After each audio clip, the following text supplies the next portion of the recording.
Nous allons maintenant aborder la diminution double spéciale. Vous aurez à réaliser cette diminution lorsque vous arriverez sur la fin de votre bonnet. Donc vous aurez les marqueurs qui séparent donc 3 mailles, une maille envers, une maille double, une maille envers. Et entre vos couples de marqueurs, vous allez avoir 5 mailles. Une maille endroit, une maille envers, une maille endroit, une maille envers, une maille endroit. Les mailles endroits sont bien évidemment des mailles doubles.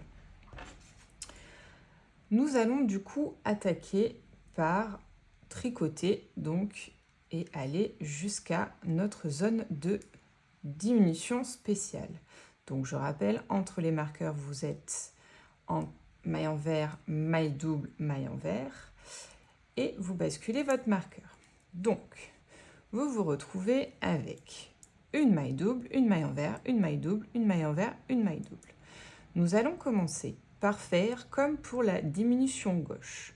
Nous allons donc piquer la première maille double dans la maille en dessous donc et la basculer sur notre aiguille de droite. Cette fois-ci, au lieu de tricoter les 2 prochaines mailles, nous allons tricoter les 3 prochaines mailles ensemble.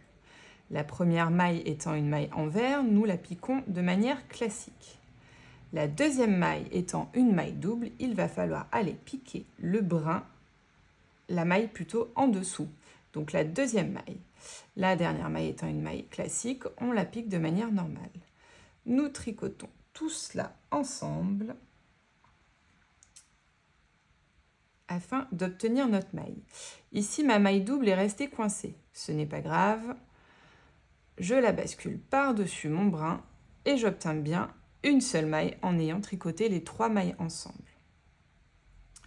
Nous allons pouvoir, dès à présent, basculer la première maille double par-dessus la nouvelle maille créée.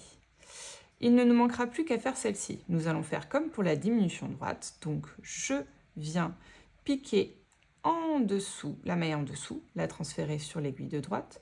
Je vais la retransférer sur l'aiguille de gauche, de droite à gauche. La maille qui est ici, je la bascule de manière cette fois-ci normale, de gauche à droite sur mon aiguille de gauche.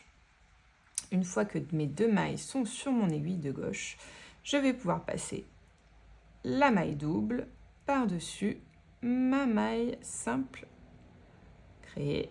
Hop. Et celle-ci, je la rebascule cette fois-ci sur mon aiguille de droite.